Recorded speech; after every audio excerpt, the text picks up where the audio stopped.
সুন্দর শান্তশিষ্ট স্বভাবের মেয়ে নিথি, যার জীবনে ছিল না কোনো কিছুর অভাব। বাবার কোম্পানিতে কাজ করা একটা ছেলের সততা এবং তার ডেডিকেশন দেখে তার প্রেমে পড়ে যায়। দুজন বিয়েও করে নেয়। বেশ কিছুদিন সবকিছু ঠিকঠাকই চলছিল, কিন্তু এরপর গিয়ে একদিন নিথির সব আশা ভরসা স্বপ্ন দুঃস্বপ্নের রূপ নেয়। প্রতারণা, হিংসা আর মানসিক চাপ ধীরে ধীরে নিতির বাঁচার ইচ্ছেটাকে শেষ করে তোলে। তাই সে এখন মৃত্যুকেও বুকে টেনে নিতে কোনো আফসোস করবে না। এমনকি জীবনের ইতি টেনে এক রাতে নিজেকে শেষ করে দিতে যাচ্ছিল কি। এমন টাইমে তার জীবনে এন্ট্রি হয় একটা চোরের। যে চোরের বাংলোতে এন্ট্রি হওয়ার পরেই পুরো গল্পের মোড়ই পাল্টে যায়। শুরু হয়ে যায় ভিন্ন রকমের এক খেলা, যে খেলায় রয়েছে এমন এক মাস্টার মাইন্ড যে চোখের সামনে বসে ব্রেন নিয়ে খেলে যাবে। হ্যালো বন্ধুরা, আমি আশরাফ। আজ আপনাদের জন্য 2025 সালে সদ্য মুক্তি পাওয়া সাসপেন্স, থ্রিল আর টুইস্টে ভরা একটা মুভি এক্সপ্লেন করতে চলেছি, যার নাম হচ্ছে নিথি। রাতের অন্ধকারে সুনসান এক বাংলোতে দেখা যায় একটা চোর দেওয়াল টপকে এখানে ঢোকার চেষ্টা করছে। এই বাংলোর সিকিউরিটি গার্ড দেবরাজ মনের সুখে নাক ডেকে ডেকে ঘুমাচ্ছে, আর এই সুযোগেই চোরটা দেওয়াল টপকে ভিতরে প্রবেশ করে। এরপর ধীরে ধীরে সিকিউরিটি গার্ড দেবরাজ থেকে লুকিয়ে দরজা অবধি পৌঁছায়। এরপর কিছু নকল চাবি বের করে দরজার লকটা খোলার চেষ্টা করছে। একটু একটু আওয়াজে সিকিউরিটি গার্ড দেবরাজের চোখ খুললেও তবে অন্ধকারে টর্চ লাইট মেরে দরজার দিকে দেখতেই ও চোর ততক্ষণে নিচে শুয়ে লুকিয়ে পড়ে। এরপর আবার দেবরাজ নজর সরাতেই চোর আবারও তার কাজ শুরু করে দেয়।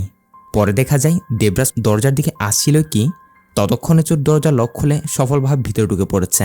এরপর বাসার ভিতরে ঢুকে হলরুমে আসতেই তার নজর যায় দেওয়ালে লাগানো বিশাল এই ফটোটার উপর। মানে এখানে যে কাপলরা থাকে এটা তাদেরই ফটো। বলে দিই, মেয়েটার নাম হচ্ছে নিথি আর তার স্বামীর নাম হচ্ছে সাগর। অফকোর্স বাসায় নিথি একাই ছিল। সিন উপরের রুমে নিথির উপর নিয়ে যাওয়া হলে আমরা দেখি নিথি একটু প্যারেশান হয়ে তার ল্যাপটপে কিছু একটা লিখছে। ধীরে ধীরে জানা যায় সে একটা সুসাইড নোট লিখছে। সে লিখছিল, আমার জিন্দেগির এই প্রান্তে এসে আমার এমন দিন দেখতে হবে সেটা আমি কখনো কল্পনা করিনি। একটু একটু করে গড়ে তোলা আমার এই সব কিছু আর আমার সাধ্যের ভিতরে নেই। এখন আমি এমন পর্যায়ে চলে এসেছি, মৃত্যুকেও বুকে টেনে নিতে আমার একটুকুও ভয় করছে না। আমি আমার এই জিন্দেগি থেকে প্যারেশান হয়ে এই সিদ্ধান্ত নিয়েছি, হয়তো তোমরা সবাই যতক্ষণ এই লেখাগুলো দেখতে পারবে ততক্ষণে আমি আর এই পৃথিবীতে নেই। সবাই আমাকে ক্ষমা করে দিও। এসব টাইপ করে রেখে নিথি একটা কাচের শিশে হাতে নিয়ে সেটা দিয়ে কিছু একটা করতে যাচ্ছিল কি, তখনই নিচ থেকে ও চোরের হাতে কিছু একটা লেগে সেটার আওয়াজ হয়। সাথে সাথে নিতির হাত থেকেও বোতলটা নিচে পড়ে ভেঙে যায়। আর অফকোর্স এই বোতলের মধ্যে কি থাকতে পারে তা তো বুঝতে পারছেন। তো নিথির মনে হয় যেন কেউ তার বাসার মধ্যে ঢুকে পড়েছে, তাই সে দেখার জন্য তাড়াতাড়ি নিচে যায়। এদিকে চোর নিথির পায়ের শব্দ শুনে আস্তে আস্তে সিঁড়ির নিচে গিয়ে লুকিয়ে পড়ে। নিথি নিচে এসে এদিক সেদিক অনেক তল্লাশি নেয়, কিন্তু এখানে কাউকে দেখতে পায় না। এই সুযোগে ততক্ষণে সে চোরটাও উপরের একটা রুমে গিয়ে লুকিয়ে পড়ে। এখন নিচে পুরো বাসায় খুঁজে ফেলার পর নিথি কাউকে দেখতে না পেয়ে উপরে তার রুমের দিকে চলে যাচ্ছিল কি, তখনই পাশের রুম থেকে চোর যে রুমটাতে লুকিয়েছিল সেখানে তার মোবাইল বেজে ওঠে। অর্থাৎ তার মোবাইলে কল এসেছিল। চোর তাড়াতাড়ি মোবাইল অফ তো করে, বাট নিতি ততক্ষণে রুমটার দিকে আসছে। এসে রুমের দরজা খুললে চোর তাকে ধাক্কা মেরে পালানোর চেষ্টা তো করে, কিন্তু নীতি তাকে দেখে ভয় না পেয়ে উল্টো তার পিছনে লেগে যায়। নীতি তাকে ধরার অনেক চেষ্টা করছে। চোরও একটা ছুরি বের করে নীতিকে ভয় দেখানোর চেষ্টা করে, এমনকি ধরে নীতির হাতে ছোট করে একটা কাটু মেরে দেয়। তবে নীতিও তার পিছু ছাড়ছে না। যেমন তেমন করে নিচে আসার পর নীতি তাকে ধাক্কা দিলে চোর নিচে পড়ে যায়। এখন এমন ভাগদৌড়ের ফলে আমরা জানতে পারি এই চোরের আসলে আস্তামার একটা প্রবলেম আছে, যার জন্য ডেইলি তাকে ইনহিলার নিতে হয়। এখনও সেটাই করতে হচ্ছে, না হয় সে শ্বাস নিতে পারছে না। তো এই সুযোগে নিথি পিছন থেকে এসে কাঁচের একটা বোতল নিয়ে এসে চোরে তার মাথায় মারে। চোরও জায়গায় অজ্ঞান। এখন এইসব কিছুতে নিথি অনেকটা ঘাবড়ে গেছে, ভয় পাচ্ছে কি না কি হয়ে যায়। তাড়াতাড়ি গিয়ে জানালা দিয়ে ওয়াচম্যান দেবরাজকে ডাকার চেষ্টা করছে, কিন্তু দেবরাজ এদিকে তখন কানে হেডফোন গুঁজে আরামসে মুভি দেখছিল। তখন আবার নিথির মাথায় আসে দেবরাজকে যদি সে ডাকে আর যদি এই লোকটা মারা যায়, তাহলে দেবরাজ যদি পুরো দোষটা নিথির উপর দেয় আর পুলিশকে বলে দেওয়ার ভয় দেখিয়ে যদি নিথিকে উল্টো ব্ল্যাকমেল করতে শুরু করে, এটা মাথায় এনে নিথি আর দেবরাজকে ডাকছেও না। কিন্তু সে বুঝে উঠতে পারছে না এখন কি করবে। এই চোরের মার্ডারে সে ফেসে যাবে না তো। এইসব নিয়ে ভাবছে কি, তখনই দেখা যায় দেবরাজ এসে দরজায় বেল বাজাচ্ছে। নিথি স্বাভাবিক হয়ে দরজার পাশে ছোট্ট জানালাটার কাছে যায়, ওইটা দিয়ে দেবরাজের সাথে কথা বলছে। দেবরাজ বলে, ম্যাডাম মনে হলো যেন আপনি আমাকে ডেকেছেন, কোনো কি সমস্যা? নিথি মিথ্যা একটা বলে দেয়, না তেমন কোনো ব্যাপার না, ছোট্ট একটা কাজ ছিল এই জন্য ডেকেছিলাম। আপাতত সেটা আমি করে নিয়েছি, তাই যাও তুমি তোমার ডিউটি করো। এভাবে নিথি আপাতত দেবরাজকে মার্ডারের ব্যাপারে কিছু বুঝতে দেয় না, কারণ ও যে পুরো দোষটা তার উপর যে আসবে। এরপর নিথি রুমে এসে ফার্স্ট এড বক্স বের করে চোর যে তাকে ছুরি দিয়ে হাতে কেটে দিয়েছিল সেখানে ব্যান্ডেজ করে নেয়। এইদিকে আমরা নিচে দেখি এই চোর এখনও বেঁচে আছে। এ জাস্ট বেহুশ হয়ে তখন নিচে পড়েছিল। এখন হুঁশে আসা মাত্রই এ তাড়াতাড়ি মেন দরজা খুলে এখান থেকে পালানোর চেষ্টা করছিল, কিন্তু দরজা কিছুতেই খুলতে পারছে না, কেন যায় না কোন দিকে লক হয়ে গেছে। এরই মাঝে নিতে একটা মেশিন হাতে এ চোরকে এসে পিছন থেকে পয়েন্ট আউট করে নেয়। জিজ্ঞাসা করতে শুরু করে, কে তুমি, আর এখানে কি জন্য এসেছ? আমাকে মারতে? বলো কে পাঠিয়েছে তোমায়? চোর নীতির হাতে বন্দুক দেখে অনেকটা ভয় পেয়ে যায়। বলছে, ম্যাডাম দরজা খুলে দিন, আমি চলে যাচ্ছি। কিন্তু নীতি দরজা খুলবে না, সে তাকে ভয় দেখাচ্ছে। আর এরই মাঝে তার আবারও সে শ্বাস নেওয়ার সমস্যাটা শুরু হয়। ইনহেলার নীতির কাছে ছিল, অর্থাৎ তখন সে এটা নিয়ে নিয়েছিল। এই সমস্যা দেখে নীতি তাড়াতাড়ি তাকে ইনহেলারটা ফিরিয়ে দেয়। একটু স্বাভাবিক হওয়ার পর বলে, না ম্যাডাম, আমি আপনাকে মারতে আসিনি, আমার টাকার খুব প্রয়োজন ছিল, তাই জন্য আমি এখানে চুরি করতে এসেছি। দয়া করে দরজাটা খুলে দিন, আমি চলে যাচ্ছি। নীতি বলে, না না, এত সহজে তো তুমি এখান থেকে যেতে পারবে না, তোমার কথা আমার বিশ্বাস হচ্ছে না। তুমি যদি আমায় মারতে না আসো তাহলে ছুরি দিয়ে আমার উপর হামলা কেন করলে? এদিকে চোর তো ভয়ে আবার ওয়াচম্যানকে ডাকতে শুরু করে, কোনো নীতি তাকে মেরে ফেলে কিনা। তবে নীতিও তাকে ভয়টা দেখিয়ে চুপ করায়। এরপর ফার্স্ট এড বক্স দেখিয়ে বলে, যাও কপালের কাঁটায় ব্যান্ডেজ করে নাও আগে। এও কথা মতো সেটাই করে। আর এসব করছিল কি, এরই মাঝে চোরের মোবাইল বেজে ওঠে। নীতি বলে, চুপচাপ কল রিসিভ করে লাউড স্পিকারে দাও। চোরও কথা মতো সেটাই করে। তো কল করেছিল চোরের ওয়াইফ, বাসায় কখন আসবে, কোথায় গেছে না গেছে এইসবই জিজ্ঞাসা করছে আর কি। চোর বলে, বললাম না তোমায় আজ রাতে জরুরি একটা কাজ আছে, তাই আজ বাসা আসতে পারবো না। তোমায় তো আগে বলে রেখেছিলাম, তারপরও বারবার কল কেন করছো? তার ওয়াইফ বলে, কি গো, তুমি অনেক মিস করছি আমি, অন্তত একটা কিস তো দাও। চোরও জলদি কিস একটা দিয়ে তাড়াতাড়ি কল কাট করে দেয়। এবার নীতি জিজ্ঞাসা করে, তোমার নাম কি? চোর বলে, প্রতাপ। তো নীতি প্রতাপের কাছ থেকে সর্বপ্রথম তার মোবাইলটা নিয়ে নেয়। প্রতাপ নীতিকে বারবার রিকোয়েস্ট করছিল যে, ম্যাডাম প্লিজ আমায় এখান থেকে যেতে দিন, আমার অনেক বড় ভুল হয়েছে, এই প্রথমবারের মতো আমি চুরি করতে এসেছি, আর জীবনও এমনটা করব না ম্যাডাম, প্লিজ দরজা খুলে দিন। নীতি বলে, আচ্ছা তোমার কি মনে হয় এত সহজে আমি তোমার উপর বিশ্বাস করে নিব? আমাকে তুমি বেকুব পেয়েছ? দাঁড়াও, আমি এক্ষুনি পুলিশকে কল করছি। এটা শুনে প্রতাপ কান্না করে দেয়, রিকোয়েস্ট করতে শুরু করে যে, ম্যাডাম প্লিজ পুলিশকে কল করবেন না, আমার সব শেষ হয়ে যাবে, আমি কোনো চোর না, কোনো উপায় না পেয়ে আমার এই কাজটা করতে হচ্ছে ম্যাডাম, পুলিশকে ডাকবেন না ম্যাডাম, এই খবর আমার ওয়াইফের কানে গেলে তার কেউই বাঁচবে না, দয়া করে আমায় এখান থেকে যেতে দিন। এত রিকোয়েস্ট করার পর নীতি এখানে প্রতাপকে বলে, যদি তুমি এখান থেকে যেতে চাও তাইলে তোমায় আমার একটা কাজ করতে হবে। প্রতাপ জিজ্ঞাসা করে, কাজ? কি কাজ?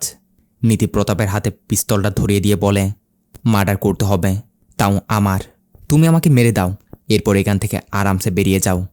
এইটা শুনে প্রতাপ তো একদমই শক, এই মেয়ে বলছেটা কি? প্রতাপ তার মেশিনটা তাকে ফিরিয়ে দিয়ে বলে যে, ম্যাডাম আমি এসব করতে পারবো না। এসব কি বলছেন কি আপনি? নীতিও তাকে ভয় দেখিয়ে যায় যে, ঠিক আছে, তুমি যদি আমার কথা না মানো তাইলে আমি পুলিশকে কল করছি। প্রতাপ বলে, ঠিক আছে করুন, ডাকুন পুলিশকে। এমনটা বলে সে দরজার কাছে গিয়ে আবারও দরজা খোলার চেষ্টা করছে, কিন্তু পারছে না। এমনকি উপরের রুমে গিয়ে ব্যালকনি দিয়েও পালানোর চেষ্টা করে, কিন্তু দেখা যায় সে পাশে ওয়াচম্যান দাঁড়িয়েছিল। তাই ধরা পড়ার ভয়ে সে আবারও ভিতরে চলে আসে। এসে আবারও নীতিকে রিকোয়েস্ট করতে শুরু করে যে, ম্যাডাম দরজাটা খুলে দিন, আমি যেভাবে এখানে এসেছি ওইভাবে চলে যাব। কিন্তু নীতিও পরিষ্কার বলে দেয় সে দরজা খুলবে না মানে খুলবে না। এখন তাদের এই তর্ক বিতর্ক বাইরে ওয়াচম্যানের কানে একটু একটু আওয়াজ যায়। নীতিও বুঝতে পারে ওয়াচম্যান নিশ্চয় চেক করার জন্য আসবে, তাই সে প্রতাপকে নিয়ে গিয়ে উপরে একটা রুমে বসিয়ে দিয়ে সেখানে টিভিটা অন করে দিয়ে বলে, কোনো শব্দ করা ছাড়া চুপচাপ এখানে বসে থাকো, কারণ যদি কোনো আওয়াজ করেছ তাহলে ওয়াচম্যানের হাতে ধরা পড়ে যাবে, তখন সোজা জেলে, কিন্তু আমার কথা মানলে এখান থেকে মুক্তি পাবে। তোমার কাছে আর কোনো উপায় নেই, চুপচাপ বসে থাকো, আমি ওয়াচম্যানকে কিছু একটা বলে দিই। এই বলে নীতি তাড়াতাড়ি ব্যালকনিতে যায়। মূলত দেবরাজ নিচ থেকে ম্যাডাম ম্যাডাম বলে ডাকছিল। তো দেবরাজ নীতিকে জিজ্ঞাসা করে যে, ম্যাডাম কি হয়েছে, ভিতর থেকে কারো আওয়াজ শুনলাম মনে হলো। নীতি আবারও মিথ্যা একটা বলে দেয়, আমি তো টিভি দেখছিলাম, হয়তো টিভির আওয়াজ শুনেছ হবে। এটা বলে দিয়ে নীতি আবার ভিতরে চলে আসে। রুমে এসে দেখে প্রতাপ রুমে নেই। নীতি তাকে এদিক সেদিক খুঁজে দেখার পর জানতে পারে প্রতাপ ওয়াশরুমের ভিতর লুকিয়ে আছে, অর্থাৎ ওয়াশরুমের ভিতর দিয়ে বের হওয়ার রাস্তা পায় কিনা দেখছিল। নীতি বলে, প্রতাপ বাইরে আসো, একমাত্র মেইন দরজা ছাড়া এখান থেকে তুমি আর কোনো দিকে জীবনও বের হতে পারবে না, বাইরে আসো আর আমায় মেরে দাও। প্রতাপ বলে, ম্যাডাম আপনি কেন এমনটা করছেন? আমি তো বলেছি আমি আর জীবনও এই রাস্তায় আসবো না। নীতি বলে, আমি সুন্দর মতো নিজে নিজে নিজেকে শেষ করে দিচ্ছিলাম, আর ওই মুহূর্তে তুমি এসে আমার পুরো প্ল্যান চপাট করে দিয়েছ। আমার কাছে একটি মাত্র বিষের শিশি ছিল। এখন নিজেকে নিজে যে গুলি মারবো আমার ওই সাহসও নেই। তাই কাজটা তোমাকে করতে হবে। আমি অলরেডি ল্যাপটপে সব কিছু লিখেও দিয়েছি নিজেকে শেষ করার। এসব শুনে প্রতাপের চোখ তো কপালে। বলে, কেন ম্যাডাম, কেন আপনি নিজেকে এইভাবে শেষ করে দিতে চাচ্ছেন? আর কেন আমাকে এসবের মধ্যে ফাঁসাচ্ছেন? আমাকে এখান থেকে যেতে দিন, আর মরার তো শখ হলে নিজে নিজেকে গুলি মারেন। নীতি বলে, এর জন্য অনেক হিম্মতের প্রয়োজন, যা বর্তমানে আমার আর নেই। তাই তুমি কাজটা করবে। প্রতাপ বেরুচ্ছিল না দেখে নীতি এবার তাকে ভয় দেখায় যে, তোমার মোবাইল আমার কাছেই। যদি আমার কথা না মানো তাহলে এক্ষুনি তোমার ওয়াইফকে কল করে আমি সব কিছু জানিয়ে দিব যে তুমি চুরি করতে এসে ধরা পড়েছ। এটা শুনে প্রতাপের বাইরে আসতেই হয়, আর কোনো উপায় নেই। নীতি বলে, আমায় মেরে এখান থেকে চলে যাও তুমি, আমি সব কিছু সেট করে রেখেছি। এমনটা বলে সে আবারও প্রতাপের হাতে মেশিনটা ধরিয়ে দেয়। এখন প্রতাপ ও নীতির জোড়াজুড়িতে ধীরে ধীরে মেশিনটা তার দিকে তাক করে। মহল কিছুটা টান টান। প্রতাপ শ্যুট করবে কি করবে না। শেষমেশ প্রতাপ আবারও মেশিন নিচে করে নেয়। বলে, আমার দ্বারা এই কাজটা জীবনও হবে না ম্যাডাম, আমার উপর রহম করুন, আমার যেতে দিন। নীতি বলে, তুমি আমার কথা মানবে না তাই তো? ওকে, তাইলে আমি পুলিশকে কল করছি, তুমি জেলে যাও। এরপর তোমার ফ্যামিলি যখন জানতে পারবে তখন বুঝবে। প্রতাপ কোনো উপায় না পেয়ে নীতিকে ধাক্কা মেরে নিচে ফেলে দেয়। এরপর তার হাত মুখ সব কিছু বেঁধে দেয়, আর দৌড়ে মেন দরজার কাছে গিয়ে দরজা খুলে পালানোর চেষ্টা করে, কিন্তু পারছে না। ততক্ষণ এদিকে নীতি মুখ থেকে কাপড়টা সরিয়ে প্রতাপকে চিল্লাতে শুরু করে যে, দেখো প্রতাপ, আমার গায়ে এবং আমার বাসার বিভিন্ন জায়গায় তোমার ফিঙ্গারপ্রিন্ট লেগে আছে। যদি তুমি এখান থেকে পালিয়ে যাও না, এরপরও আমি যখন নিজেকে শেষ করে দিব তখন পুলিশ গিয়ে ঠিকই তোমাকেই ধরবে। তাই আমার কথা না শুনলে তোমারই বিপদ। এখন এটা শুনে প্রতাপ আর পালাতে পারে না, সাথে তার অনেকটাই রাগ উঠে যায়। দৌড়ে গিয়ে নীতিকে গলা টিপে ধরে। নীতির অবস্থা একটু খারাপ হয়ে যায়, জায়গায় সে বমি করতে শুরু করে। আর এখানে নীতি প্রতাপকে জানায় সে নাকি প্রেগনেন্ট। শুনে প্রতাপ একটু অবাকই হয়। তুমি প্রেগনেন্ট, তারপরও মরতে কেন চাচ্ছ? কি সমস্যা তোমার? তো এখানে নীতি তার স্টোরি বলতে শুরু করে। সিন একটু ফ্ল্যাশব্যাকে বিশাল এক কোম্পানির উপর। কোম্পানির নাম হচ্ছে ডিফেন্স সলিউশন, আর এই কোম্পানি পুরো কাঁধের উপর নিয়ে চালাচ্ছিল সাগর নামের এই ছেলেটা। মূলত কোম্পানি হচ্ছে নাকি নীতির বাবার, অর্থাৎ নীতিদেরই, কিন্তু কোম্পানির পুরো দায়িত্ব ছিল সাগরের উপর আর কি। সাগর তার পুরো ডেডিকেশন দিয়ে অনেক কঠোর পরিশ্রম করে কোম্পানিটাকে এগিয়ে নিয়ে যাচ্ছে। সাগরের এমন ডেডিকেশন আর তার কাজকাম দেখে নীতির বাবার সাথে সাথে নীতিও তার উপর অনেকটা ইমপ্রেস। এমনকি একদিন নীতি অফিসে এসে সাগরকে ডিরেক্ট সরাসরি প্রপোজও করে দেয়। সাগর প্রথমে একটু কনফিউজ তো হয়, তবে ধীরে ধীরে দুজনের মধ্যে ভালোবাসাটা আরও গভীর হয়ে যায়, আর 1 মাসের মধ্যে দুজন বিয়েও করে নেয়। এখন নীতির বাবা বিয়ের গিফট হিসেবে সাগর এবং নীতিকে বিশালে বাংলোটা গিফট করেছে, অর্থাৎ বর্তমানে তারা যে বাংলোটা আছে আর কি। নীতি ও সাগরকে বলে, এই বাংলোটা আমার বাবা আমাদের জন্য গিফট করেছে, আজ থেকে আমরা এইখানেই থাকব। ভিতর আসলে দেখা যায় নীতি আগে থেকে পুরো ঘরটা ভালো মতো সাজিয়ে গুছিয়ে রেখেছে। চারিদিকে তার এবং সাগরের ফটো, এইসবই আর কি, যেগুলো দেখে সাগরেরও অনেকটা ভালো লাগে, অনেকটা হ্যাপি হয়। এভাবে দুজন সেখানে হাসি খুশিতে থাকতে শুরু করে, নতুন একটা জীবনের দিকে পা বাড়ায়। এখন শুরুর কয়েক মাস তো এভাবেই ঠিকঠাকভাবে পার হয়। এরপর একদিন দুজন বসে বসে চেস খেলছিল, তখনই সাগরের কাছে একটা কল আসলে জানা যায় নীতির বাবা নাকি এইমাত্র অ্যাক্সিডেন্টে মারা গেছে। এমন একটা নিউজ শুনে নীতির পায়ের নিচ থেকে তো মাটি সরে যায়, কিছুতেই সে এটা মানতে পারছে না। এভাবে আরও কিছুদিন পার হয়। কয়েকদিন পর নীতি একটু একটু নিজেকে স্বাভাবিক করে নিয়েছে। এরপর একদিন সাগর অফিসে যাওয়ার সময় নীতি তার পছন্দের একটা শার্ট সাগরকে সিলেক্ট করে দেয় সেটা পরে যাওয়ার জন্য। কিন্তু এখানে দেখা যায় সাগর নীতির কথার কোনো পাত্তা না দিয়ে সে তার পছন্দের অন্য আরেকটা শার্ট বের করে সেটা পরে বেরিয়ে যায়। মানে সে ধীরে ধীরে নীতিকে ইগনোর করতে শুরু করেছে। এসব তো গেল, এরপর রাত্রে নীতি সাগরের পাশে গিয়ে বসে আর তাকে একটা গুড নিউজ শোনায় যে সে প্রেগনেন্ট। কিন্তু এত খুশির একটা সংবাদ পাওয়ার পরও সাগরের কোনো রিয়াকশন নেই, উল্টো নীতির দিকে রাগি চোখে তাকিয়ে সেখান থেকে উঠে চলে যায়। এখন একের পর এক সাগরের কাছ থেকে এমন বিহেভিয়ার দেখে নীতির অনেকটা মন খারাপ। প্রথমে মনে করেছিল হয়তো অফিসের কাজের চাপেই সাগরের উপর এখন প্রেশার একটু বেশি, তাই হয়তো এমন করছে, কিন্তু না, ব্যাপার এখন বোঝা যাচ্ছে অন্য কিছুই। তারপর তো সকালে ঘটে যায় আরেক কাণ্ড। নীতি সাগরের মোবাইল চেক করে সেখানে অন্য একটা মেয়ের সাথে সাগরের বেশ কিছু প্রাইভেট ফটো দেখতে পেয়েছে। এর সাথে কল হিস্ট্রি চেক করে দেখে সাগর কন্টিনিউ সেই মেয়েটার সাথে দিনরাত কথা বলতো। নীতি এই বিষয়টা কিছুতে মানতে পারে না। সাগরকে সে ধরে, যেটা কে, তুমি তার সাথে এত কিসের কথা বলো? সাগর সোজাসুজি বলে দেয় তার নাম রাগিনী। হ্যাঁ, আমরা দুজন রিলেশন আছি, কি করবে তুমি? কিছু করতে পারবে না। নীতি বলে, মানে কি? তাইলে আমি যে তোমার ওয়াইফ, সেই রিলেশনটা? সাগর পরিষ্কার বলে দেয়, ওসব আমি এত কিছু বুঝি না। আমি জাস্ট তোমায় বিয়ে করেছি তোমার বাবার আলিশান সম্পত্তির জন্যই। আলিশান কোম্পানি, এই বাংলো, সব কিছুর জন্যই। ধীরে ধীরে সব আমার নামে করে নিচ্ছি। আর এটা হয়ে যাওয়ার পরে আমি তোমাকে তালাক দিয়ে দিব। তুমি আমার একটা চুরও ছিঁড়তে পারবে না। এসব বলে সাগর চলে যায়। তবে এরপর থেকে কন্টিনিউ দুজনের মধ্যে এসব নিয়ে ঝগড়া লেগে থাকতো। সাগর এমন এমন ব্যবস্থা করে নীতিকে বাসার বাইরে পাও রাখতে দেয় না।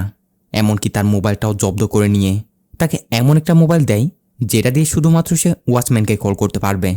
সাগর তার ইচ্ছা মতোই সব কিছু করে। এখন এইসব ঘটনায় নীতি তিলে তিলে শেষ হয়ে যাচ্ছিল।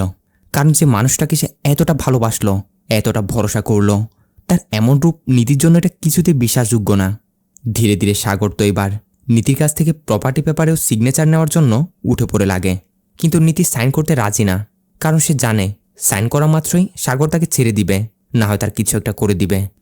এরপর একদিন নীতি দেওয়ালের আড়াল থেকে শুনে সাগর কাউকে মোবাইলে বলছিল, আমি 2 দিনের জন্য মুম্বাই যাচ্ছি, ততক্ষণের কাম খাল্লাস হয়ে যাওয়া চাই। তারপর প্রপার্টি সহ সব কিছু আমার নামে করা, সেগুলো আমার দায়িত্ব। অর্থাৎ বোঝা যাচ্ছে নীতিকে জানে শেষ করার প্ল্যান বানাচ্ছে।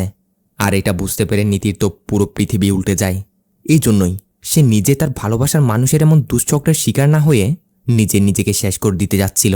কিন্তু প্রতাপ এসে তার পুরো প্ল্যানটাই ভেসে দিয়েছে। এভাবে নীতি প্রতাপকে সব কিছু খুলে বলে। আর সব শোনার পর প্রতাপ বলে, নিজেকে তো মারার সিদ্ধান্ত তুমি নিয়ে নিলে, কিন্তু পেটে থাকা বাচ্চাটা সে কি দোষ করলো? তুমি তোমার সাথে তাকেও মারতে চাও?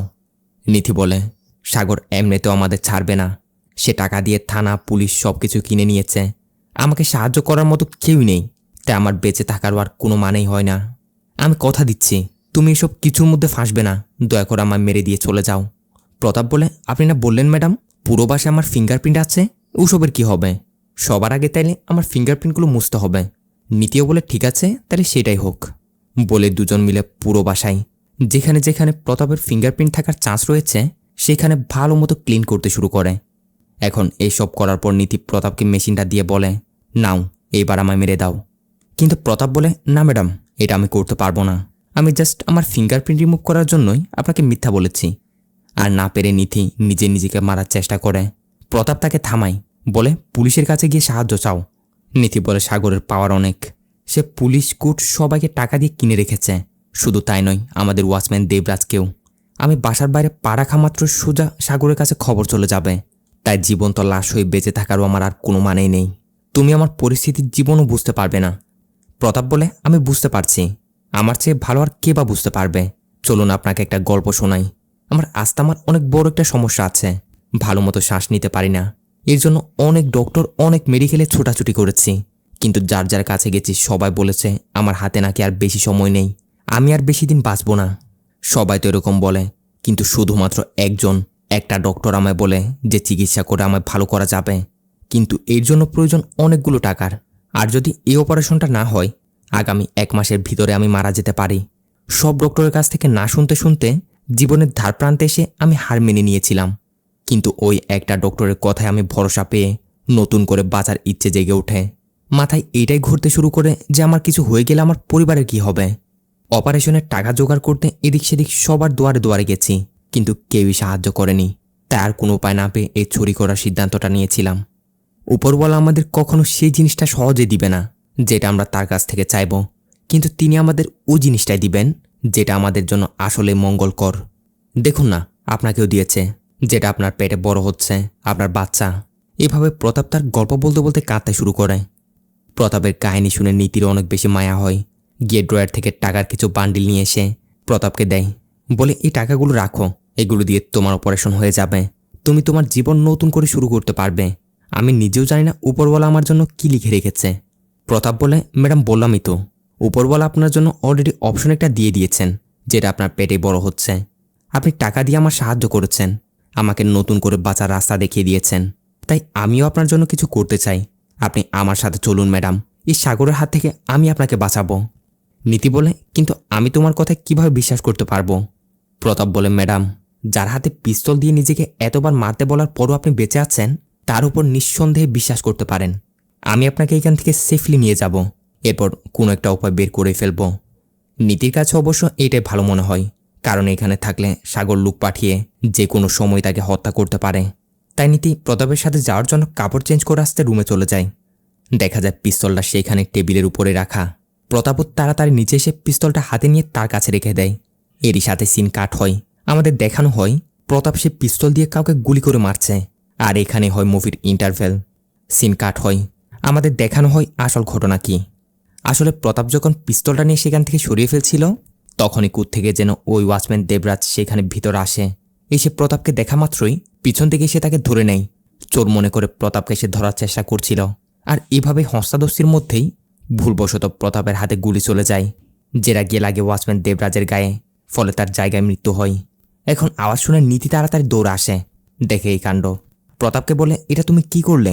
আমি কোনো ঝঞ্ঝাট ছাড়া তুমি এখান থেকে বের করার জন্য সব করছিলাম, আর তুমি কিনা এখন একজনের মার্ডার করে দিলে। প্রতাপ অনেকটাই ঘাবড়ে গেছে। বলে, ম্যাডাম বিশ্বাস করুন, আমি জেনে বুঝে কিছু করিনি। এই পিছন থেকে এসে আমাকে মারতে যাচ্ছিল, আর হস্তাদস্তিতেই ভুলবশত এটা হয়ে গেছে। এখন তারা কি করবে না কি করবে কিছু বুঝতে পারছে না। এভাবে অনেক ভাবনা চিন্তা করার পর নীতির মাথায় একটা প্ল্যান আসে, যেটা হচ্ছে তারা এই মার্ডারটা সাগরের উপর চাপিয়ে দিবে। যে সাগরের ইলিগ্যাল প্ল্যানের ব্যাপারে এই ওয়াচম্যান দেবরাজ সব কিছু জানত। এরপর দেবরাজ সাগরের কাছ থেকে টাকা নেওয়ার জন্য তাকে ব্ল্যাকমেল করতে শুরু করলে একদিন সুযোগ বুঝে সাগর তাকে মেরে দেয়। এই পিস্তলটাও সাগরের নামে লাইসেন্স করা, তাই তাকে ইজিলি ফাঁসানো যাবে। প্রতাপ বলে, পুলিশকে এত সহজ এটা বিশ্বাস করবে? নীতি বলে, করবে। সাগরের একটা সিক্রেট রুম আছে এই বাসায়, যেখানে সে তার কিছু ব্ল্যাক মানি আর জরুরি কিছু ইলিগ্যাল ডকুমেন্টপত্র রাখে। যদি পুলিশ দেবরাজের বডিটা সেখানে খুঁজে পায়, সাথে ইলিগ্যাল জিনিসগুলো দেখতে পায়, তাহলে তারা অবশ্যই সাগরকেই ধরবে। আমাদের কাজ শুধু দেবরাজের বডিটা সেখানে নিয়ে গিয়ে রাখা। কিন্তু সমস্যা হচ্ছে সে সিক্রেট রুমের চাবি সাগরের কাছে। এখন লক কীভাবে ওপেন করবে? এটা বলে নীতি প্রতাপের দিকে তাকায়, কারণ সে যেরকম করে বাসার দরজার লক খুলে ভিতরে ঢুকেছে, এটাও ঠিক একই রকমই, তাই সেই এটা করতে পারবে। প্রতাপ বলে, আরে ম্যাডাম, আমি আপনাকে আগে তো বলেছি যে আমি এসবে কোনো এক্সপার্ট না। ওইটা তো জাস্ট আমি ইউটিউব দেখে দেখে শিখলাম যে কিভাবে দরজার লক খুলতে হয়। কিন্তু নীতির কথা, এটা তোমায় করতেই হবে। এরপর তারা সেই সিক্রেট দরজাটার কাছে যায়, যেটা ছিল এই বুকশেলফের পিছনেই। প্রতাপ অনেকক্ষণ ধরে চেষ্টা করার পর গিয়ে ফাইনালি লকটা খুলেই নেয়। তাড়াতাড়ি তারা দেবরাজের লাশটা নিয়ে সে রুমটাতে রেখে দেয়। এরপর নীতি গিয়ে আগে ফ্লোরে থাকা ব্লাডগুলো ফিনাইল দিয়ে ভালো করে পরিষ্কার করে। এদিকে প্রতাপ বলে, ম্যাডাম, একটা সমস্যা হয়ে গেছে। লকটা খোলার সময় না, আসলে আমি উল্টাপাল্টা চাবি ঘুরিয়ে এটা ভেঙে ফেলেছি, তাই সেটা আর লক করা যাচ্ছে না। মানে হয়ে গেল আরেক গন্ডগোল। এসব বলছে কি, তখনই আবার দরজায় বেল বেজে ওঠে। নীতি চেক করতে গিয়ে দেখে পুলিশ এসেছে। ব্যাস, ল ঠেলা। তাড়াতাড়ি প্রতাপকে গিয়ে জানালে প্রতাপ তো ভয় শেষ। এই সময় পুলিশ কেন এলো? তারা কিছু জানতে পারলো না তো? নীতি প্রতাপকে একটা রুমে চুপচাপ লুকিয়ে থাকতে বলে সে যায় দরজা খুলতে। আর দরজা খুলতেই পুলিশগুলো বাসার ভিতরে প্রবেশ করে। বলে, আমরা এখানে আশেপাশে প্যাট্রোলিং করছিলাম, তখনই মনে হলো যেন এই বাংলো থেকে একটা গুলির শব্দ এসেছে, এজন্য চেক করতে এসেছি। এটা শুনে নীতির তো হাওয়া টাইট। বলে, না না স্যার, এরকম তো কিছু হয়নি, নিশ্চয়ই আপনারা ভুল শুনেছেন। অফিসারটা জিজ্ঞাসা করে, বাসায় কে কে আছে আর তোমার হাজব্যান্ড কই? নীতি বলে, স্যার, আমার হাজব্যান্ড সে তো জরুরি একটা কাজে মুম্বাই গেছে, বলেছে ফিরতে নাকি 1-2 দিন লাগবে। অফিসার বলে, এত বড় একটা বাংলো, কিন্তু বাইরে কোনো সিকিউরিটি গার্ড দেখলাম না যে। এটা শুনে নীতি পুলিশকে কনফিউজ করার জন্য উল্টো তাদের প্রশ্ন ছুড়ে দেয় যে, কি বললেন স্যার, বাইরে কোনো সিকিউরিটি গার্ড নেই? ও আচ্ছা, মনে হয় কোথাও গেছে হবে, এই ব্যাপারে তো বলতে পারবো না। পুলিশগুলোর তার কথায় এক ফুটও বিশ্বাস হচ্ছে না, তাই তারা পুরো বাসে তল্লাশি নিতে শুরু করে। আর তল্লাশি নিতে নিতে তারা যেই রুমটাতে প্রতাপ লুকিয়েছিল সেই রুমটার দিকে যাচ্ছিল কি, তখনই কনস্টেবল নিচ থেকে অফিসারটিকে ডাক দেয়। তারা মূলত এখানে ওই মেশিনটা খুঁজে পেয়েছে, সাথে প্রতাপ যে ছুরিটা নিয়ে চুরি করতে এসেছিল ওটাও। তবে নীতি বলে, স্যার, গানটা তো আমার স্বামীর, ওর কাছে এর লাইসেন্স আছে। এটা বলে সে ডকুমেন্টপত্র সব নিয়ে এসে দেখায়। আর হইল ছুরিটার বিষয়, এরকম ছুরি তো স্যার সবার ঘরে ঘরে থাকে। অফিসারের তারপরও সন্দেহ থেকে যায়, তাই সে তাড়াতাড়ি ও রুমটার দিকে ছুটে যায় যেখানে প্রতাপ লুকিয়েছিল। নীতি তো ধরে নেই এবার তারা ধরা পড়ে যাবে, কিন্তু এইদিকে দেখা যায় প্রতাপ তো রুমটা থেকে গায়েব। এখানে আমরা দেখি মূলত একটু আগে পুলিশরা যখন দাঁড়িয়ে দাঁড়িয়ে এসব নিয়ে কথা বলছিল, তখনই প্রতাপ সুযোগ বুঝে আস্তে আস্তে রুমটা থেকে বেরিয়ে অন্য আরেকটা রুমে চলে গেছিল, কারণ সে তো জানতো পুলিশরা রুমটাতে যাবেই চেক করতে। তো পুলিশরা অনেক খোঁজাখুঁজি করে তেমন সাসপিশিয়াস কিছু পায় না, যার ফলে তারা এখান থেকে বেরিয়ে যাচ্ছিল কি, ঠিক তখনই ঘটে যায় আরেক কাণ্ড। ওই সিক্রেট রুম যেখানে ওয়াচম্যান দেবরাজের লাশ রেখেছিল তারা, সেখানে ভিতর থেকে একটা মোবাইলের রিং বেজে ওঠে। হয়তো দেবরাজেরই মোবাইল হবে। এখন এটা শুনে পুলিশরা বুঝে ফেলে যে এখানে কোনো একটা রুম আছে, আর আন্দাজ মতো বুকশেলফটা সরাতেও সেটাই দেখে। কিন্তু আশ্চর্যের বিষয়, দেবরাজের লাশ তো রুমটা থেকে গায়েব, শুধু একটা মোবাইল নিচে পড়ে আছে। নীতিও সুযোগ বুঝে বলে দেয়, স্যার মোবাইলটা আমারই, সাফ সাফাইয়ের কাজ করতে এসে পড়ে গেছে হবে। পুলিশরাও এটাই বিশ্বাস করে সেখান থেকে চলে যায়। এরপর প্রতাপও বাইরে আসে। দুজনই কনফিউজড, ওয়াচম্যান দেবরাজের লাশ গেল কই। নীতি বলে, তুমি কি ভালো করে চেক করোনি সে কি মরেছিল কিনা? প্রতাপ বলে, ম্যাডাম আমি কনফার্ম সে মারা গেছিল, আমি ভালো করে চেক করেছিলাম। নীতি বলে, তাহলে তার লাশ গেল কই? হাওয়ার সাথে কি গায়েব হয়ে গেছে? দুজন কিছুই বুঝে উঠতে পারছে না। নীতির আবার এটাও মনে হয় নাকি তারা ছাড়া বাসায় আরও কেউ আছে যে তাদের আড়ালে লুকিয়ে সব কিছু করছে। এটা ভেবেই দুজন পুরো বাসা চাপ্পা চাপ্পা খুঁজে ফেলে, কিন্তু কোথাও কাউকেই দেখতে পায় না। এসবের ফলে এখন নীতি পুরোপুরি ভেঙে পড়ে, কারণ একটা করতে গিয়ে এত এত সমস্যা হয়ে গেল। তাই সে তাড়াতাড়ি টাকার একটা বান্ডিল নিয়ে এসে প্রতাপকে দিয়ে বলে দেয়, নাও এগুলো নিয়ে তুমি এখান থেকে বেরিয়ে যাও, যা হবে আমার সাথেই হোক, কারণ দেবরাজের বডিও মিসিং। এমন অবস্থায় আমিও যদি এখান থেকে বেরিয়ে যাই তাহলে পুলিশের সন্দেহ আসবেই, আর আমরা ধরা পড়ে যাব। এসব বলে টলে নীতি প্রতাপকে সাগরের একটা শার্টও দেয় সেটা পরার জন্য, এরপর জোরাজোরি করে এখান থেকে বেরিয়ে যাওয়ার জন্য। এক পর্যায়ে প্রতাপও যখন চলে যাচ্ছিল তখনই দরজায় আবারও বেল বেজে ওঠে। দেখা যায় এবার এসেছিল হচ্ছে সাগর। সাগরকে দেখে নীতির তো হুঁশি উড়ে যায়, কারণ তার তো এখন আসার কথা না। প্রতাপকে বলতে শুরু করে, সাগর তো মুম্বাই গেছিল, দুদিন পরে আসার কথা, কিন্তু এখন তো সাগর আমাদের দেখা মাত্র শেষ করে দিবে। দুজনে অনেকটা ঘাবড়ে যায়, কি করবে না কি করবে। এক পর্যায়ে নীতি প্রতাপের হাতে মেশিনটা দিয়ে বলে, প্রতাপ একটা রাস্তায় আছে, সাগরকে তুমি মেরে দাও। এটা শুনে প্রতাপ তো শখ, বলে দেয়, আমি কেন তাকে মারতে যাব? না না, এরকমটা আমি করতে পারবো না। নীতি বলে, যদি তুমি সাগরকে না মারো তাহলে সাগরই আমাদের মেরে দিবে, কিছু বলার সুযোগই দিবে না। সাগরের কাছেও একটা পিস্তল আছে। আর প্রতাপ, তুমি বাঁচার জন্য অনেক কিছু তো করলে, এটাই একদম সর্বশেষ স্টেপ। একে মারার পর আমরা বিষয়টা আত্মহত্যা বলে চালিয়ে দিব। প্রতাপ কিছুতে রাজি হচ্ছে না। নীতি তাকে জোরাজুরি করে চলেছে, কারণ এদিকে সাগর আরেকটা চাবি দিয়ে দরজা খুলছে। মহল একদমই টান টান উত্তেজনা। সাগর তো দরজা খুলে এক পর্যায়ে ভিতরে চলে আসে, আর ভিতরে আসতেই নিজেকে বাঁচাতে প্রতাপ নীতির কথা মতো ভয়ের সাথে সাথেই সাগরের উপর শুট করে দেয়। সাগরও নিচে লুটিয়ে পড়ে। প্রতাপ নিজের হাতে এটা কী করে দিল? নিজেকে বাঁচানোর শেষ ইচ্ছেটা নিয়ে সেইখানে আসলো, আর এখন নিজের হাতে দুইটা প্রাণ নিয়ে নিল। এসব বলে বলে সে অনেক কান্না করে। তখনই দেখা যায় সাগর এখনও বেঁচে ছিল, কোনো রকম উঠে দাঁড়ানোর চেষ্টা করছে। ঠিক তখনই তার উপর আবারও গুলি করা হয়, আর এবার করা হচ্ছে নীতি নিজেই। এখানে প্রতাপ এবং আমরা বড় সড়ো একটা ঝটকা খাই। নীতির আসল রূপ তো সামনে আসে এবার। সবই ছিল আসলে নীতির প্ল্যানিং, সাগরকে শেষ করার। প্রতাপকে বলে, প্রতাপ আমার তো জাস্ট এটাই প্রমাণ করার যে তুমি সাগরকে মেরেছ, এবার এটা আমি সহজে করে দিব, আরামসে এখন পুলিশ এসে তোমাকেই ধরবে। এগুলো শুনে প্রতাপ বলে, ম্যাডাম আমি আপনাকে মৃত্যুর হাত থেকে বাঁচিয়েছি, আর আপনি কিনা আমার সাথে এটা করলেন? কেন ম্যাডাম এমনটা কেন করেছেন? নীতি বলে, প্রতাপ আমাদের দুজনেরই পলিসি একদমই সেম, যেটা হচ্ছে যাই কিছু হয়ে যাক না কেন আমাকে বাঁচতেই হবে, আমাকে জিততেই হবে।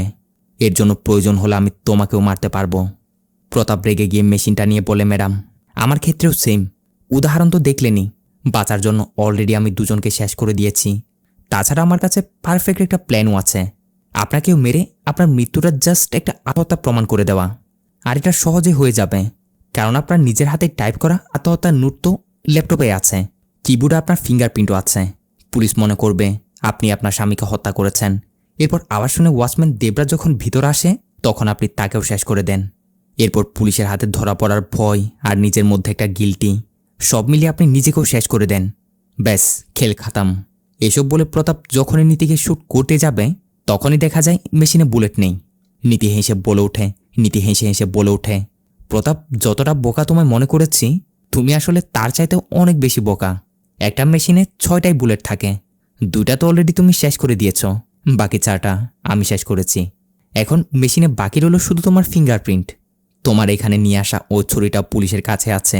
তুমি আমার পাতানো জালে পুরোপুরি ফেসে গেলে প্রতাপ, কারণ এবার বাকি ঝটকা তো আমি দিব তোমায়। এদিকে ভয়ে প্রতাপের তো হালত খারাপ, আবারও তার নিঃশ্বাসের সমস্যা হতে শুরু করে। ইনহিলার নিতে চাইলে নীতি ওটাও নিতে দেয় না। আর এইখানে আগমন হয় অন্য আরেকটা ক্যারেক্টার, নীতির অবৈধ বয়ফ্রেন্ড জায়ান্ট নামের এই ছেলেটার। মূলত সব কিছু ছিল তাদের দুজনের প্ল্যান। নীতি বলতে শুরু করে, আসলে আসল সত্যটা তোমায় আমি যে গল্পটা শুনিয়েছিলাম, সাগরের কোনো অ্যাফেয়ার ছিল না। অ্যাফেয়ার তো আমার ছিল জায়ান্তের সাথে। আর ওই কোম্পানিটা রিফাইন্ড সলিউশন, সেটা আমার বাবার না, বরঞ্চ সেটা সাগরের নিজেরই। আমার আর জায়ান্তের তো শুধু তার সম্পত্তি চাই, আরামায়েশের একটা জিন্দেগির জন্যই, তার সম্পত্তির টাকা পয়সা হাতানোর জন্যই আমি তাকে আমার জালে ফাঁসিয়েছি। এখন আর তার প্রয়োজন ছিল না, তাই দুজন মিলে তাকে শেষ করে দেওয়ার প্ল্যান বানাই। আমি ভালো করে জানতাম সাগর মুম্বাই না, বরঞ্চ চেন্নাই গিয়েছিল। আর সে যা 4টার ভিতরে বাসায় আসবে ওইটাও ভালো করে জানতাম। বাকি রইল সেই আত্মহত্যার বিষয়টা। এটা তো আমি আমার জন্য না, বরঞ্চ সে ফাঁদটা তার জন্য তৈরি করছিলাম। তার নামে ল্যাপটপে নোটটা লিখেছি। এরপর প্ল্যান ছিল খাবার ওইগুলো মিশিয়ে তাকে শেষ করে দেওয়ার। কিন্তু সেই সময় ভাগ্য তোমায় আমার কাছে পাঠায়। তোমার উপস্থিতি বুঝতে পেরে তখনই জায়ান্ট এবং আমি নতুন আরেকটা প্ল্যান বানাই, যেটা ছিল প্রথমে আমরা ভালো করে তোমার ব্যাপারে জানব। তোমার কোনো না কোনো একটা পার্সোনাল বিষয়, পেরেশানি তো নিশ্চয় থাকবে, ওটার ব্যাপারে বের করব। তারপর তোমাকে এমনভাবে ইউজ করে তোমার হাত দিয়ে সাগরকে শেষ করব যেটা তুমি আন্দাজি করতে পারবে না। দেখো এখন সেটাই করলাম। সবই আমাদের প্ল্যান মতোই হলো। আর হ্যাঁ, ওই ওয়াচম্যান দেবরাজ, সেও ছিল আমার টাকার গোলাম। তাকে আমরা টাকা দিয়ে অলরেডি কিনে নিয়েছিলাম। সেও আমার প্ল্যানটা ভালো মতো জানতো যে সাগরের সাথে আমরা কি করতে চলেছি। প্ল্যান তো ছিল সব কিছু করার পর তাকেও শেষ করে দিব, কিন্তু কাজটা তুমি করে দিয়েছ। বেচারা প্রতাপ, তোমার উপর মায়া হচ্ছে। যে শখটা তোমায় দিলাম না, সব কিছু নিয়ে আরামসে বসে বসে ভাবতে থাকো, ততক্ষণে আমি আর জায়ান্ত নতুন একটা জিন্দেগি শুরু করে দিব। চিন্তা করো না, একটু পর পুলিশও চলে আসবে। বলে তারা এখান থেকে যাচ্ছিল কি, তখনই প্রতাপ বলে ওঠে, ম্যাডাম পুলিশ আসবে কিভাবে, সে তো অলরেডি চলে এসেছে। বলে প্রতাপ একটা কার্ড বের করে বলে, ইন্সপেক্টর প্রতাপ ভার্মা, ক্রাইম ব্রাঞ্চ। ভাই রে ভাই, এখানে চলে আসে মুভির ধামাকাদার একটা টুইস্ট। সত্যি মাইন্ড ব্লোয়িং একটা সিন। জানা যায় নীতিরা প্রতাপের সাথে গেম খেলেনি, বরঞ্চ প্রতাপই তাদের সাথে মাস্টার গেম খেলেছে। নীতিদের বলে, কি ঝটকা লাগলো? আসল প্ল্যান তো তোমরা বানিয়েছিলে, কিন্তু সেই প্ল্যান এক্সিকিউট করলাম আমি। কি বুঝনি? দাঁড়াও বুঝিয়ে বলছি। বলে প্রতাপ সাগরকে ডাক দেয়। আর এখানে আমরা দেখি সাগর মরেনি, সে জাস্ট মরার অ্যাক্টিং করে তখন শুয়েছিল আর সব কিছু শুনছিল। এবার সাগর নীতিকে বলে, প্ল্যান কি শুধু তুমি বানাতে পারো? তুমি সম্পর্ক বদলেছ, আমি শুধু পিস্তলটায় বদলালাম। অর্থাৎ সাগর আগে থেকেই আসল মেশিনের জায়গায় নকল একটা মেশিন রেখে গিয়েছিল শুরু থেকেই। আর এটাও যে সাগর নীতির প্ল্যানের ব্যাপারে আগে থেকে জেনে গেছিল। মূলত ওয়াচম্যান দেবরাজই তাকে আগে থেকে সতর্ক করে দিয়েছিল। ওয়াচম্যান দেবরাজ যদিও নীতির থেকে টাকা নিয়ে তার পকেটে থাকার নাটক করছিল, কিন্তু তার মধ্যে আসলে মনুষ্যত্বটা ছিল, যার কারণে সে সাগরকে ওই দিনই সতর্ক করে দেয়। এখন দেখা যায় দেবরাজও বেঁচে আছে, অর্থাৎ যে মেশিন থেকে গুলি করা হয়েছিল সেটা তো নকল ছিল, আর সব কিছু তো ছিল তাদের তিনজনেরই প্ল্যান। তো ঘটনা হচ্ছে, সাগর যখন এটা জানতে পারে যে নীতি তার সাথে এরকম ধোঁকাবাজি করছে, ইভেনকি সে তাকে জানে শেষ করে দেওয়ারও প্ল্যান বানাচ্ছে, তখনই সাগর আর কোনো উপায় না পেয়ে ইন্সপেক্টর প্রতাপ ভার্মার সাথে গিয়ে দেখা করে। প্রতাপ ছিল সাগরের পূর্ব পরিচিত, দুজনের মধ্যে অনেক ভালো একটা সম্পর্ক। আর সাগরের মুখ থেকে সবকিছু শোনার পর প্রতাপ বলে, আমরা ডিরেক্ট কোনো অ্যাকশন নিতে পারবো না, এমনটা করলে তারা সতর্ক হয়ে যাবে। এর আগে প্রয়োজন যথাযথ প্রমাণ। সমস্যা নেই, প্রমাণ আমি জোগাড় করে ফেলবো, আমার উপর ভরসা রাখো তুমি। তারা আজ তোমায় মেরে সেটা আত্মহত্যার রূপ দেওয়ার প্ল্যান বানাচ্ছে। সমস্যা নেই, বানাক, সবই তাদের প্ল্যান মতোই হবে, কিন্তু তাদের প্ল্যানে সামিল হয়ে আসল চাল চালব আমি। মূলত এই কারণেই নীতিদের হাতে নাতে ধরতে প্রতাপ ওইভাবে চোর সেজে এইখানে ঢুকেছে, কারণ সে জানতো সে এখানে এইভাবে ঢোকার পর নীতিরা তাকে দিয়ে সাগরকে মারানোর প্ল্যান বানাবেই। আর সেটাই হয়।